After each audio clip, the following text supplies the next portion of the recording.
Saya akan ngaji tentang betapa mudahnya berbuat baik dan betapa mudahnya bersosialisasi yang jadi kebutuhan sosial masyarakat. Kemudian di saat yang sama sebagai kebaikan menurut Islam. Ini saya baca kitab yang sangat otoritatif, yaitu kitab Sahih Muslim, di mana kita tahu dalam Islam pegangan ahli sunnah wal jamaah, juga pegangan ulama seluruh dunia adalah Al-Kutubus Sittah, kitab 6 diantaranya yang hadis Bukhari Muslim.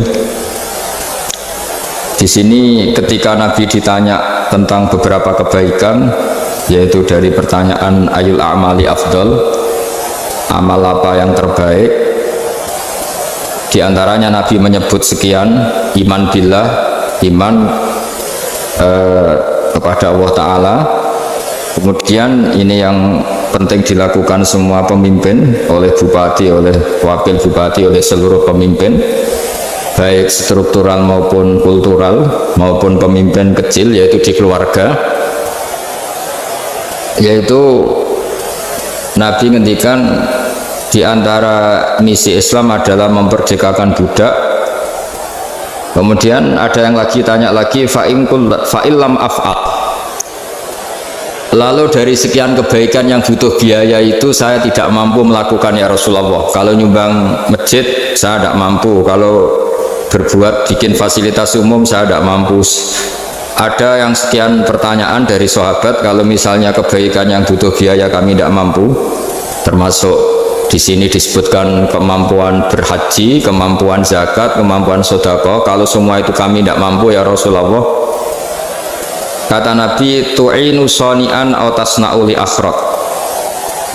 Ini di Sahih Muslim di bab iman dengan judul Babu Bayani Kaunil Iman Billah Afdalal A'mal. Kalau saya tidak mampu semua melakukan itu ya Rasulullah, yaitu melakukan kebaikan yang butuh biaya, kayak bangun masjid, bangun jalan, bangun fasilitas-fasilitas publik.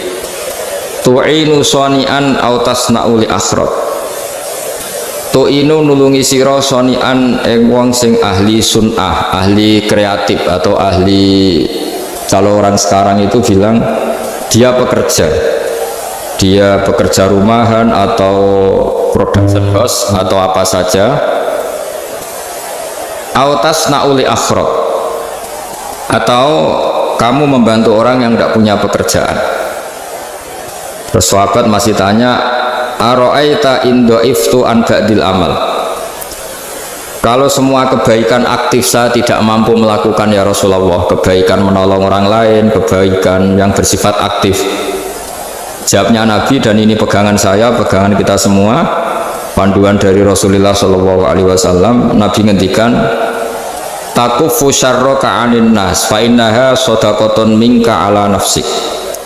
Ya, saya ulang lagi, takufu syarroka anin nas fa innaha sodakotun minka ala nafsik. Kamu dalam berislam cukup menjaga supaya kejelekan kamu tidak punya imbas pada orang lain. Ya, ini penting dalam Islam. Jadi kalau tidak bisa berbuat baik, potensi keburukan kita jangan sampai menimpa orang lain. Keburukan itu bisa kejahatan kriminal, bisa kejahatan pidana atau merugikan orang lain, atau kejahatan yang tidak sampai kriminal tapi mengganggu orang lain. Misalnya contoh gampang ini, saya sumpek-sumpeknya sendiri ingin jalan-jalan, main di teman yang di jam kerja. Ini kan sumpek-sumpeknya saya sendiri ingin hiburan, terus wisata atau dolan ke teman yang sebetulnya saat itu dia mungkin ngaji atau kerja atau harus memenuhi kewajiban cari nafkah. Gara-gara nemuin saya akhirnya dia dikomplain sama majikannya, atau gara-gara nemuin saya dia akhirnya tidak ngaji sama santrinya, atau gara-gara nemuin saya dia terganggu aktivitasnya. Itu juga tidak boleh, karena berarti keburukan kita punya akibat pada orang lain. Jadi kaidah dalam Islam itu kalau tidak berbuat baik, potensi keburukan kita ini jangan sampai menimpa orang lain. Sehingga di sini Islam menyarankan uzlah. Uzlah itu nyepi. Jadi misalnya kita baru penat, baru bawaannya itu emosi, baru nggak suka kumpul orang, itu ya sebaiknya jangan jalan-jalan, karena diantara kebaikan Islam itu tabassum, senyum, atau talqatu wajhin, ceria. Tapi karena kita mungkin jatuh kredit, jatuh hutang, atau punya masalah keluarga, sehingga bawaan kita itu emosi. Nah, dalam seperti ini sebaiknya uzlah, menutup diri. Sehingga kata Rasulullah SAW, dalam zaman akhir diantara kebaikan itu kamu meninggalkan manusia aktivitasnya, kemudian watadaun nas min syarrik, kamu meninggalkan manusia supaya nggak kena keburukan kamu. Jadi ada momen, ada saat di mana kita mungkin kalau ketemu orang itu bawaannya ingin sengak, ingin ngomong yang nggak enak, atau kita baru penat, itu sebaiknya uzlah saja, mengurung diri di kamar atau isolasi sendiri, karena bawaannya baru emosi. Nah, ini yang jarang dipraktekkan. Kalau sekarang malah banyak yang saat susah malah bawaannya ingin namam, ingin menvonis orang lain atau ngadili orang lain. Padahal pesannya Nabi, kalau semua kebaikan aktif tidak bisa kamu lakukan itu, takuffu syarraka 'anin nas fa innaha shadaqatun minka 'ala nafsik. Sehingga keburukan kita, ya saya ulang lagi, keburukan kita yang ingin emosi, ingin apa, itu tidak punya akibat orang lain. Di sini kearifannya Rasulullah SAW, beliau masyhur ngendikan, layak dilqodi wa ghadban. Jangan sampai seorang hakim bikin keputusan ketika emosi, karena bawaannya orang emosi itu pasti nggak terkontrol intelektualnya, nggak terkontrol nuraninya, nggak terkontrol semua sifat baiknya. Itu kalau punya keputusan bahaya sekali. Jika Nabi dari awal ngendikan layak dilqodi wa ghadban, orang yang sedang emosi tinggi jangan bikin keputusan penting. Kemudian oleh ulama diteruskan juga jangan bikin keputusan penting orang yang sangat lapar, atau yang sangat kenyang, atau yang sangat ngantuk, atau yang super sibuk. Jadi hal-hal yang potensi buruk dalam mengambil keputusan itu harus ditinggalkan. Sehingga misalnya bupati atau wakil bupati kalau sedang tidak nyaman dengan suasana apa, nggak boleh rapat kemudian memutuskan keputusan penting. Itu juga kiai dan semuanya. Nah, ini yang supaya otoritatif. Kenapa saya bawa kitab itu logikanya jelas ya. Kita sebagai dai, sebagai ustadz, atau sebagai mubalek, atau sebagai siapa saja, yang ingin kita wariskan ke umat Rasulullah adalah dawuh-dawuhnya Nabi. Dan kalau kita ngaji tidak pakai kitab, itu sebenarnya umat kita jejali dengan pikiran kita, dengan ide kita. Jangan-jangan ide kita, pikiran kita ini tidak mewarisi pikiran Islam, tapi pikiran kita atau emosi kita. Tapi kalau kita baca kitab, artinya umat ini berhak mendapat apa yang diteladankan dan disabdakan oleh Rasulullah SAW. Tapi kalau kita, itu pasti inginnya itu kita. Misalnya kita Bupati Banyuwangi, mungkin kita akan cerita Banyuwangi dengan asik, tapi bagi daerah lain apa urgensinya bagi saya. Begitu juga kalau kita kiai, mungkin kita akan cerita fadilnya kiai, tapi bagi orang lain yang keutamaannya jadi pekerja, jadi satpam, jadi guru, jadi pegawai negeri yang adil, sehingga subjektivitas kita ini akan tinggi. Tapi kalau kita sebagai kiai baca hadis, maka umat ini mendapatkan panduan dari Rasulullah SAW. Nah, dari sekian panduan itu kata Nabi, jika Anda tidak bisa berbuat kebaikan aktif, maka kebaikan yang harus Anda lakukan adalah potensi kejelekan kamu jangan menimpa orang lain. Makanya saya berkali-kali bilang, saya ini termasuk kiai yang jarang main ke alumni, karena tadi kadang-kadang alumni itu sudah mau kerja di tempat kerjanya atau mau janjian ngantar anaknya sekolah, gara-gara ada saya mungkin semua itu dibatalkan. Sehingga silaturahim itu juga harus dimanage supaya tidak mengganggu haknya orang yang kita silaturahimi. Jangan sampai silaturahim jam 9 saatnya orang kerja, kemudian dia dapat peringatan dari pabriknya gara-gara sering didolani kiainya, itu kan jadi ribet. Atau kiai karena sering didolani terus tidak ngaji, menutupi tamu terus, itu kan jadi ribet. Apapun itu, sehingga orang itu harus berpikir perilakunya itu tidak punya akibat la doror wa la diror, jangan mengganggu dirinya juga jangan mengganggu orang lain. Ini oleh Nabi disebut takuffu syarraka 'anin nas fa innaha shadaqatun minka 'ala nafsik. Sifat buruk kamu itu harus dijaga supaya tidak menimpa orang lain, dan itu berarti menjadi sedekah kamu atau amal kamu pada diri kamu sendiri. Jadi ini penting dimaklumatkan ke semua kita bahwa saat kita tidak bisa berbuat baik aktif, hanya nggak bisa sedekah, nggak bisa menolong orang, setidaknya keburukan kita tidak menimpa orang lain.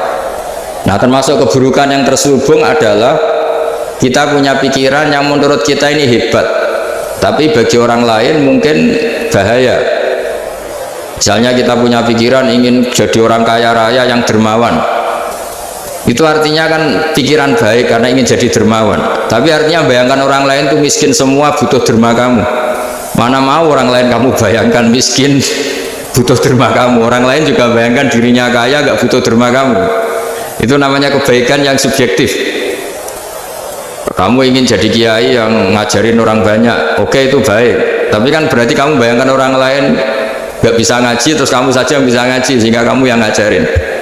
Ya sudahlah, kebaikan itu tidak usah muluk-muluk seperti itu. Jadi apa yang ditakdirkan kita jadi bupati ya jadi yang baik, menolong pekerja-pekerja yang baik. Saya kemarin diceritain banyak oleh Mas Anas aktivitas Pemda Banyuwangi yang menolong banyak orang, juga masyarakat juga saling menolong dan seterusnya dan terusnya. Jadi ini jelas maksud saya supaya bupati dan semuanya pemimpin melakukan kebaikan itu berdasar panduan dari Rasulullah SAW, di mana di antara aturan yang dianjurkan beliau adalah aktivitas kita sebagai manusia adalah tu'inu soni'an au tasna'uli akhra. Ya, saya ulang lagi, saya ulang teks hadisnya secara lengkap supaya dapat berkahnya Rasulullah SAW. Ada beberapa pertanyaan dari sahabat, ya Rasulullah, jika saya tidak bisa berbuat baik yang berbiaya atau tidak bisa berbuat baik yang aktif, apa yang saya harus lakukan? Nabi ngendikan tu'inu sholi'an au tasna'uli asra, kamu membantu orang yang bekerja atau kreatif, orang-orang yang kreatif atau bekerja apa saja kamu bantu, dan bantu orang yang tidak punya pekerjaan. Terus ditanya lagi, qultu ya Rasulullah ara'aita in dha'iftu an ba'dil amal, bagaimana kalau itu pun saya tidak bisa ya Rasulullah? Terus Nabi ngendikan takhudhu syarraka anin nas fa innaha sadaqatun minka ala nafsik, yang penting keburukan kamu tidak menimpa ke orang lain, dan itu bagian dari sedekah kamu. Nah, perlu saya ingatkan ke semua kita lah. Makanya pentingnya membaca umat Islam dengan ilmu ushul fikih. Saya berkali-kali bilang, jika ada seseorang tidur, itu jangan kamu baca sebagai tidur yang meninggalkan tahajud, meninggalkan sholat qiyamul lail, meninggalkan wiridan di malam hari. Tapi juga bacalah saat itu dia tidak dugem, tidak maksiat, tidak narkoba. Sehingga barokahnya ilmu itu ada respek pada umat Islam yang tidur, karena tidur itu juga ada fungsi meninggalkan sekian maksiat, sekian kriminalitas. Jadi kalau kita kulino tidak baca dengan ilmu, maka melihat orang tidur itu ya kayak meninggalkan tahajud, meninggalkan wiridan, meninggalkan qiyamul lail, sehingga bawaannya kita ini akan kurang respect. Tapi kalau kita membacanya dengan ilmu, orang yang tidur di malam hari, maksudnya ya sudah sholat isya, itu ada sekian potensi maksiat yang dia tinggalkan. Dia tidak merasani orang, tidak adu-adu orang di medsos, dia tidak dugem, tidak meninggalkan pokoknya ada sekian kebaikan dalam saat tidur itu. Ini barokahnya ilmu. Tanpa ilmu kita tidak bisa respect seperti ini, karena bawaannya akan, oh ini malam-malam tidak tahajud, tidak wiridan, tidak apa. Tapi kalau kita dengan ilmu, itu akan membaca dengan tidur, artinya orang tidak maksiat, tidak dugem, tidak ngerasain orang, tidak ngata-ngatain orang. Nah, di sini sadaqallahul azim ketika ngendikan wa min ayatihi manamukum billaili wan nahar, termasuk ayat Allah itu orang tidur. Maksudnya tidur yang dengan dimaknai positif tadi, bisa istirahat, bisa meninggalkan maksiat, bisa apa-apa. Nah, ini di sini hebatnya Rasulullah SAW ketika beliau memandu kebaikan. Di antara kebaikan itu apa? Takufu syarroka anin nas fa innaha sadaqatun minka ala nafsik. Kamu, potensi buruk kamu atau keburukan kamu jangan sampai menimpa pada manusia, pada orang lain, dan itu bagian dari sedekah kamu. Ya, saya mohon maaf sama Bu Bupati, sama semua Pemda, sama Wakil Bupati, karena saya tidak bisa lama-lama. Saya punya wadifah. Tadi ini pun sudah ngurting ngaji saya karena saya harus ikut ngaji di sini. Dan mari sama-sama berdoa. Al-Fatihah. Jadi status gambaan ini kita mantapkan dulu. Jangan ada status lain kita di depan Allah kecuali status kehamba. Saya punya analogi dan itu saya ulang-ulang karena di antara ciri Quran itu mengulang-ulang sesuatu yang harus jadi pegangan. Saya ulang lagi, di antara ciri Quran itu mengulang-ulang sesuatu yang jadi pegangan. Jika kita belajar ilmu fisika atau ilmu apa saja, maka kita akan bicara materi sesuai statusnya. Jadi kita harus latihan untuk iman kepada Allah. Saya tanpa mengurangi rasa hormat, saya memberi contoh begini. Ini jam, materinya dari besi. Ini kertas, materinya ya kertas. Tentu secara fisik, orang akan bilang jam ini lebih kuat timbang kertas. Dan itu pasti dibenarkan dari segi materi. Tapi kalau Anda beragama dan Anda tahu bahwa pengendali alam raya ini Allah Ta'ala, maka kamu akan bilang, terserah Gus Bahar. Bisa saja jam ini saya punya niat saya hancurkan, kertas yang lemah ini saya simpan. Sehingga jam tangan ini 5 menit lagi saya hancurkan sehingga benar-benar rusak, sementara kertas ini saya simpan sampai bertahun-tahun awet. Nah, kira-kira seperti itulah ilmu manusia. Sesuatu yang kita sangka kuat, ternyata Allah punya rencana menghancurkan itu. Dan yang kita sangka lemah, ternyata Allah punya rencana untuk mengabadikan itu. Nah, di sini pentingnya iman, lahu maqalidus samawati wal ardh. Dianya Allah yang mengendalikan semua. Jadi jangan mentang-mentang kita punya ilmu bahwa materi besi itu lebih kuat timbang kertas, terus kita pastikan bahwa besi lebih awet ketimbang kertas.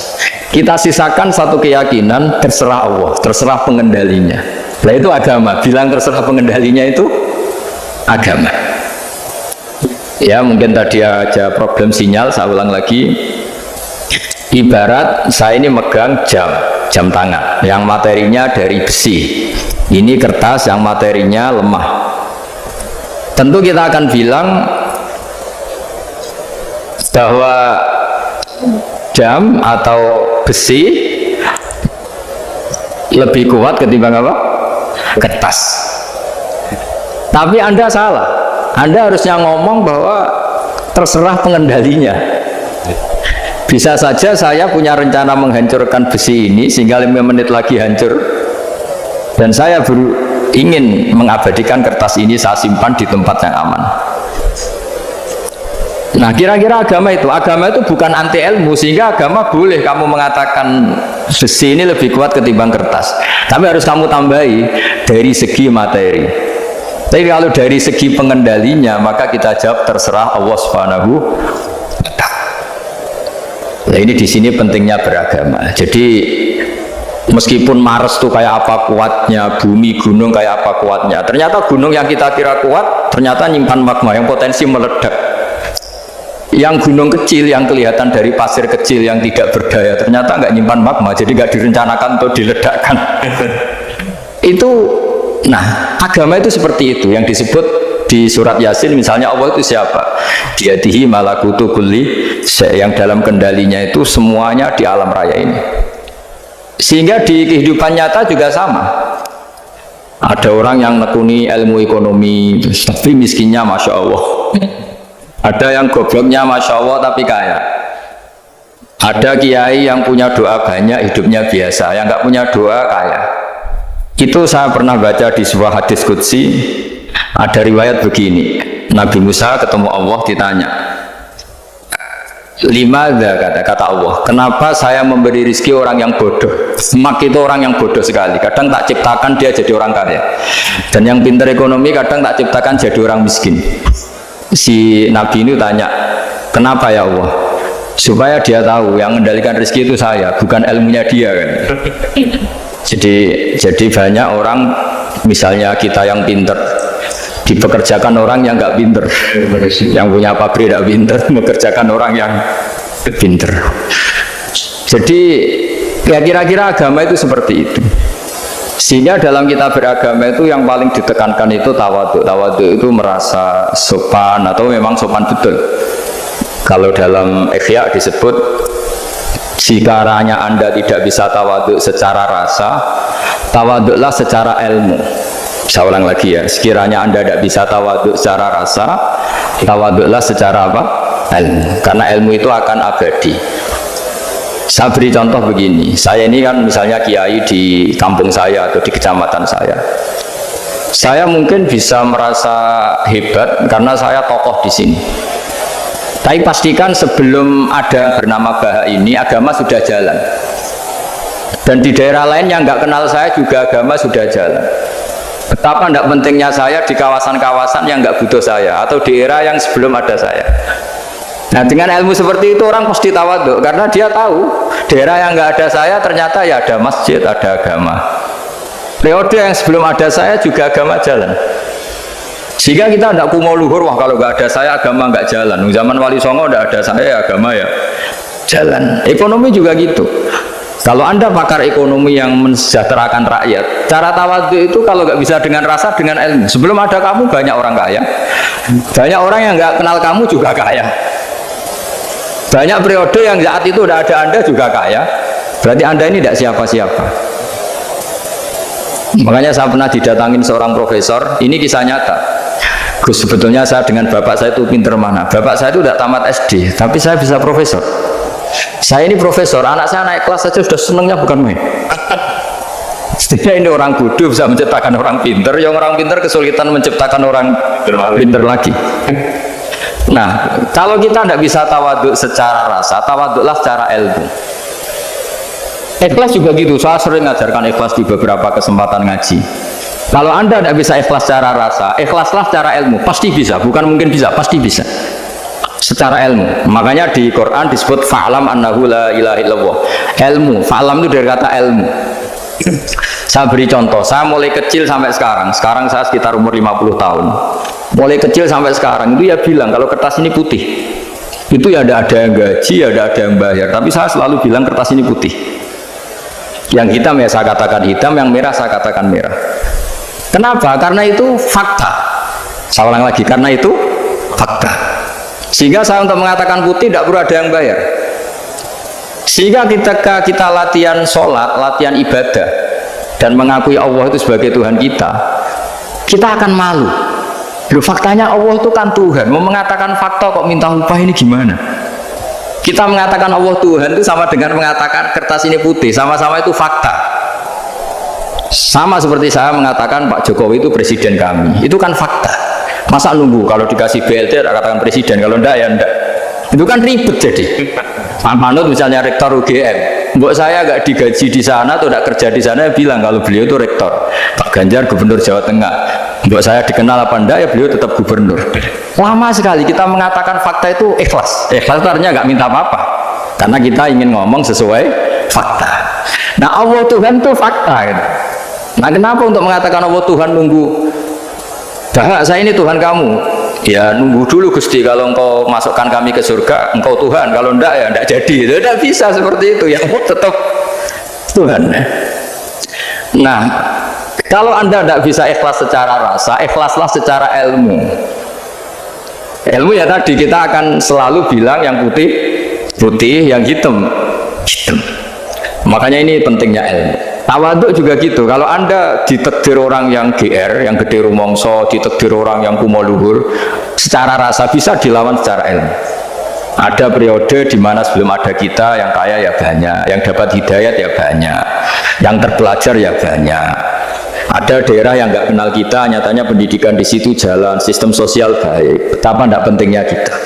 Nah, ini nanti memaksa kita atau melatih kita untuk tawaduk. Nah, dari hikmah ilmu itu kemudian kita minta maaf sama orang lain itu mudah, karena kita sadar bahwa adanya kita ini problem. Saya sering digojok orang-orang kaya. Orang-orang kaya itu ya kadang agak kurang ajar tapi nggak bisa dibantah.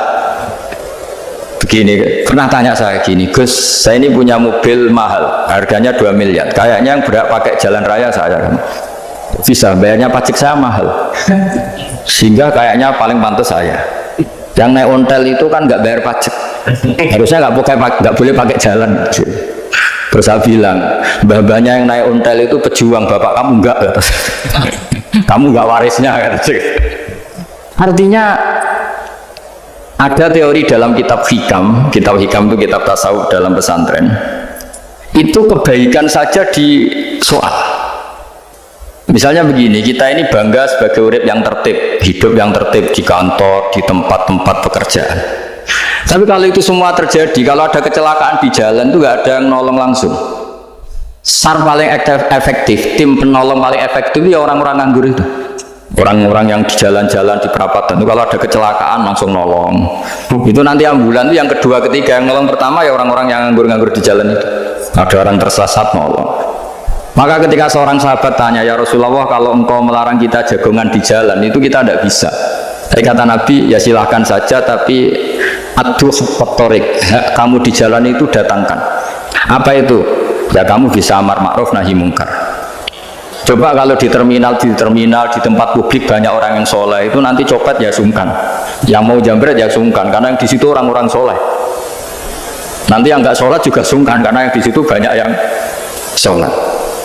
Jadi kenyamanan orang pergi jauh di tempat-tempat sepi itu ya barokahnya orang-orang nganggur terus ngaji, wah nengkono masih rame, ada orang yang di perapatan, di pertigaan. Bayangkan kalau ini orang-orang soleh, pasti itu nyaman, karena wilayah publik dihuni orang-orang yang soleh. Tapi orang pasti bilang itu nggak tertib. Kita inginnya hidup ya tertib di kantor atau yang suka di masjid, di masjid. Tapi kalau itu terjadi, itu nggak ada tim SAR gratis yang setiap saat kalau ada orang kecelakaan nolong. Makanya dalam makalah hikam itu paling masyhur diantaranya itu, manusia itu siapa? Manusia itu mangkanat mahasinuhu masawiyah, fakih falatakun masawihi masawiyah. Manusia itu orang yang saat baik saja ada salahnya, apalagi masalah. Jadi kalau kamu punya toko lagi laris, dan saat laris itu Anda ngerumat keluarga Anda melakukan kebaikan pada keluarga Anda, pasti ada toko lain yang termahjubkan, yang tersingkirkan. Makanya saya pernah diskusi sama kiai besar, guyonan sama saya. Kita kalau kiai besar sebaiknya kalau diundang di musola kecil datang apa enggak? Kata kiai yang satu, jangan datang Gus, itu jatahnya kiai kecil. Terus kata yang satu, datang Gus sebagai bukti tawaduk bahwa kita kiai besar pun mau diundang yang kecil. Akhirnya kita ini ya kadang datang kadang enggak, karena kadang kita enggak datang supaya jatah rezeki kiai kecil enggak terambil. Kadang yang mau datang supaya dikira tawaduk. Makanya kalau seorang profesor sering berubah di bawah itu ya kasihan yang S1, SPDI itu kan nanti nggak jadi bintang kalau profesornya sering turun. Kalah terus itu. Jadi kadang-kadang itu orang itu harus berpikir secara ilmu, jangan rasa terus. Jadi itu ilmu. Jadi semua yang kebaikan yang kita lakukan itu secara ilmiah bisa diperdebatkan. Ada orang senang ngomong serius supaya bangsa ini maju. Tapi bapak saya itu pesan saya, kamu kalau ngiyai itu jangan sering ngomong serius kan. Masyarakat sudah capek mikir utang, mikir keluarga. Jadi itu sowan kiai dijak ngomong serius lagi nanti capek. Sehingga kiai dulu itu kalau ketemu orang ya guyon terus. Karena tahu masyarakat sudah capek. Sudah banyak yang takut tanggal kredit gitu. Sudah takut tanggal kredit, takut problem sowan kiai diancam neraka lagi, itu kan ketakutan berkali-kali. Jadi makanya ini kan kebaikan itu dievaluasi, karena kita tidak nabi, tidak wali. Jadi kalau kata hikam itu, apa yang Anda kira baik itu ada masalah, apalagi sedang masalah. Saya sering cerita ada orang suami istri harmonis sekali. Itu tanyakan ibunya, pasti mulai gak peduli dengan ibunya karena terlalu harmonis dengan istri. Itu pasti bukan mungkin lagi. Jadi jangan tanya istrinya, tanya ibunya. Oh, jok nikah lupa saya, ngalor ngidul sama istrinya. Tanyakan temannya, wah itu jok nikah lupa temennya. Tapi yang baik sama teman, tanyakan istrinya, jatah belanja untuk ngopi. Begitu terus itu. Jadi siklus sosial itu.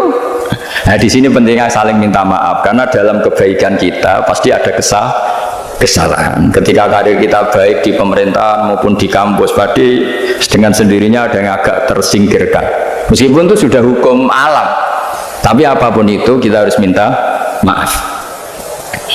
Makanya banyak, saya sering cerita berkali-kali, dulu itu ada dua nabi yang seangkatan, itu luar biasa debat ilmiahnya, tapi debat baik. Mulai dulu ya ada polemik itu ya, mulai dulu ya ada. Yang Nabi Yahya itu suka berkawan orang-orang soleh. Kalau ditanya kenapa kamu berkawan orang-orang soleh, ya enak lah, karena berkawan orang soleh. Yang Nabi Isa sering berkawan orang-orang yang nggak jelas. Ditanya, kenapa anda suka berkawan orang-orang yang nggak jelas? Innama ana tabibun udawil mardo. Nabi dan kiai itu ibarat dokter, ya tentu menyembuhkan yang sakit. Kalau anda seorang dokter pasti neliti daerah-daerah pandemi, masa neliti daerah sehat? Nah, jadi dulu bapak wasiat ke saya gitu, gue nak jadi kiai kok bengkel, jadi kiai itu kayak bengkel, kalau nggak siap dadani orang nggak jelas ya jangan jadi kiai kan. Itu ya, tapi kan masalahnya kita sendiri solehnya pas-pasan, takut terkontaminasi. Jadi yang jelek bukan jadi baik, kita yang baik jadi jelek. Nah itu kan mulai dulu ya polemik, sejauh mana kita punya kekuatan untuk tidak terpengaruh yang negatif terpengaruh kita menjadi positif. Jadi ini cerita-cerita sawalan bahwa dalam kebaikan kita itu ada kesalahan, maka kita tetap istighfar, tetap saling minta maaf. Dulu bapak saya kalau diceritain ada seorang kiai sampai sepuh jadi imam masjid, istiqomah sekali. Dulu bapak saya itu guyu, ya istiqomah, tapi wong liya terus iso dadi ader. Jadi calon-calon kiai ini sudah putus asa karena nggak pernah punya kesempatan jadi imam. Jadi di balik istiqomah itu ya ada memakjubkan orang lain. Makanya alhamdulillah di Indonesia itu ada pegawai pensiun. Kalau enggak habis itu. Karena yang anyar-anyar itu mesti ini kurang pengalaman, ini kurang senior. Tapi barokahnya ada pensiun kan gantian. Tapi masalahnya di dunia kita itu tidak ada pensiun. Tambah sepuh tambah mantap, tambah sepuh tambah mantap. Nah itu sebaiknya ya mulai mundur-mundur sedikit dari imam masjid itu. Ya nyari-nyari yang lain lah supaya ada kaderisasi, ada. Jadi intinya itu di balik kebaikan yang kita lakukan pun itu ada masalah, sehingga kita butuh istighfar. Di sini pentingnya dawuhnya para wali-wali. Dulu ada istilah wastighfaruna yahtaju ilal istighfar. Ketika kita minta maaf, sebetulnya minta maaf sendiri itu butuh minta maaf lagi. Minta maaf lagi itu butuh minta maaf lagi. Misalnya saya dengan Mas Hilmi ini akrab, pernah pakai uangnya misalnya. Itu kadang kita bayar itu malah tersinggung, kok kayak orang lain saja bayar. Minta maaf juga gitu, kalau kamu punya teman akrab terus minta maaf resmi itu tersinggung, kayak wong liya itu jaluk sepuro. Jadi kadang jaluk sepuro itu malah masalah. Itu kan sama, kamu punya teman akrab terus kalau mau main assalamualaikum sakit masuk nopo boten, angsal boten, boleh nggak main, itu mesti teman kamu tersinggung, kok kayak orang lain saja. Artinya ketika Anda merasa benar karena protokoler ketika masuk ke teman, ternyata itu salah. Teman kamu maunya nggak protokoler karena sudah akrab. Tapi ketika kita merasa akrab, ternyata selonang-selonang dianggap problem, kita tidak pernah tahu. Nah di sini kata ulama-ulama, minta ampun itu kebutuhan manusia, karena dalam kebaikan kita pasti ada kesalahan. Makanya disebut wastighfaruna yahtaju ilal istighfar. Kita selalu diajari Rabbana dzalamna anfusana, ya Allah kita ini selalu mendolimi diri kita sendiri. Jadi saat kita baik pun ada unsur kesalahan. Yaitu tadi, kalau Anda jadi orang pasti ada yang termahjubkan. Kalau Anda kiai besar atau profesor atau pejabat turun ke bawah, ya kalau gubernur turun terus ya bupati gak jadi bintang. Kalau saya kiai besar misalnya turun terus ya kiai kampung itu ya kasihan. Saya pernah diundang Manakipan gak datang itu kiai kecil bilang matur nuwun Gus gak teko, aduh iwake gak untuk saya katanya. Jadi barokahnya saya ada itu lucu ya, matur nuwun betul. Matur nuwun Gus jenengan gak dugi jadi. Akhirnya jatah besarnya untuk saya.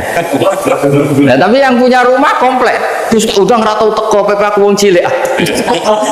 Nah, ini saya harus mendahulukan versi Soibul Bait yang punya rumah apa versi kiai yang termahjubkan. Artinya pilihan apapun saya harus istighfar karena ada saja unsur salahnya. Ya makanya ini kan, makanya ya saya minta UGM juga, saya sering undang saya terus, nanti dikira karena kampus besar Gus Bak mau juga keliru lagi. Kalau 1-2 kali mungkin boleh, kalau keseringan ya nggak boleh, nanti itu dikira saya maunya hanya sama kampus besar, padahal saya sama RT ya sering datang juga. Nah ini yang terakhir saya bacakan teks otoritatif sebagaimana janji saya. Kata Rasulullah SAW di sebuah hadis, ini terakhir nanti supaya nggak lama-lama, saya juga punya wadifah. Ada orang itu punya hutang Hutang itu ya hutang, memang hutang. Singkat cerita, orang itu tidak bisa bayar sampai akhirat. Dan aturannya Allah, orang yang punya hutang tidak bisa bayar ini harus diaudit, harus diselesaikan di akhirat. Kalau tidak bisa diselesaikan di dunia, diselesaikan di akhirat. Walhasil akhirnya di akhirat itu ditagih dan tidak mampu bayar. Karena di akhirat sudah tidak ada kredit, tidak ada ATM, tidak ada apa saja. Terus kata Allah, solusinya kebaikan kamu dikasihkan yang ngutangi. Ternyata kebaikan dia tidak cukup juga. Bayarnya apa? Kejelekan yang ngutangin dikasihkan yang utang. Kayak apa celakanya? Kebetulan yang ngutangi salahnya banyak, ini kan repot. Tapi Allah itu tidak suka kalau ada orang mukmin yang satu saudara kemudian masuk neraka karena saudaranya ini. Kata Allah, jika ini masuk neraka berarti disebabkan komplain atau ketidakikhlasan temannya yang mukmin. Masa orang mukmin menyebabkan mukmin yang lain masuk neraka? Allah tidak ingin. Makanya diantara nikmatnya beragama itu ukhuwah, persaudaraan. Baik persaudaraan atas nama iman atau atas nama kebangsaan atau atas nama kemanusiaan. Akhirnya si yang ngutangi ini tadi, jangan dibahasakan kreditur, nanti kita kayak bangunnya yang ngutangin nanti. Ya bahasa gampangnya yang ngutangin, karena tidak semua orang ngutangnya sama bank. Sama Allah ditunjukkan satu surga yang luar biasa. Nanti tak baca teks Arabnya ya, supaya dapat berkahnya bahasa Arab. Terus saking mewahnya surga itu, si yang ngutangin tanya, ya Allah itu untuk nabi siapa? Karena semewah itu pasti untuk kelas nabi. Atau untuk wali siapa? Katanya, terus kata Allah, sabda Allah, untuk siapapun yang mampu membeli. Lalu siapa yang bisa membeli surga semewah itu? Kamu bisa. Terus dengan apa ya Allah? Kamu mengampuni teman kamu itu, kamu bebaskan dari hutangnya. Nanti tak kasih surga itu. Terus akhirnya sama Allah, kata orang itu, ya Allah saya bebaskan. Ya sudah, kamu berdua masuk surga. Karena Allah tidak ingin ada kasus aneh. Dua orang mukmin ini kan bersaudara. Masa bersaudara kemudian yang satu menjadi penyebab masuknya neraka karena ini tidak mau memaafkan. Artinya kalau kita sawalan itu harus benar-benar mau memaafkan, karena kalau tidak Anda menjadi penyebab teman kamu masuk neraka. Jadi kita janganlah jadi orang mukmin yang menjadi problem bagi saudara kita. Jadi makanya saya itu berharap ada wali utang saya tidak bisa bayar, karena ini masih dibela-belain Allah ini. Karena Allah nggak ikhlas kalau ada walinya masuk neraka. Jadi kalau ada wali utang kamu, itu utangin saja, doain, nggak bisa nyaur, no? Nggak bisa bayar. Nanti ini akan dibela-belain Allah di akhirat. Karena wali ini nggak pantas masuk neraka. Ya, jadi kalau ada wali utang kamu mau bayar, sudah tidak usah bayar, nanti di akhirat saja. Nah, yang ribet kalau yang kamu utangin dia ahli neraka, kamu nagihnya disuruh masuk neraka. Nah, itu ribet itu. Sudah utang dia ahli neraka. Ya, tak baca teksnya supaya ini ada di kitab Ihya halaman 197 juz 2. Status hadisnya waqala sahihul isnad, kata Imam Hakim, hadis ini sahihul isnad. Saya baca Arabnya nanti insya Allah sebagian ya supaya kelihatan teks aslinya di bab hukukul muslim. Bainama Rasulullah sallallahu alaihi wasallam jalisun idhika hatta badat sanaya. Nabi ketika santai-santai duduk tahu-tahu tertawa sampai gigi depannya itu kelihatan. Jadi tertawa sangat sampai gigi depannya kelihatan. Yang notabene beliau sering hanya senyum, kali ini tertawa betul sampai gigi depannya kelihatan. Faqala Umar radhiyallahu anhu, ya Rasulullah bi abi anta wa ummi mal ladzi adhakaka. Apa yang bikin kau sampai tertawa seperti itu? Qala rajulani min ummati jasaya baina yaday rabbil izzah.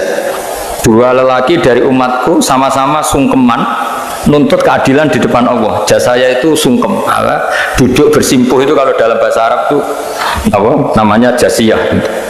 Faqala ahaduhuma ya rabbi khudli madlamati min hadza. Faqala wa rudda ala akhika madlamata. Qala ya rabbi lam yabqali min hasanati syai'un. Faqala wa ta'ala li talib kaifa tasna'u bi akhika wa lam yabqalahu min hasanati syai'un. Faqala ya rabbi falyahmil anni min auzari. Kalau kebaikannya dia tidak cukup, ya salah saya supaya dilimpahkan ke dia. Terus summa fadat aina Rasulillah sallallahu alaihi wasallam bil buka. Nabi di tengah-tengah cerita tuh nangis. Senangis-nangisnya karena habis seneng lalu nangis karena ini kan kebaikannya sudah dikasihkan habis cukup nggak cukup. Akhirnya kejelekan yang ngutangin ini diberikan. Makanya kalau kamu ingin masuk surga, utangi orang-orang soleh sebanyak-banyaknya dan doain nggak bisa apa? Nyaur. Tapi tak jamin orang soleh itu nggak suka utang karena hidupnya sederhana ini. Kayaknya saya tidak akan utang Mas Ilmi itu. Karena orang soleh itu hidupnya sederhana, pasti tidak butuh. Kalaupun utang paling ya untuk makan kan gampang nyaurnya apa?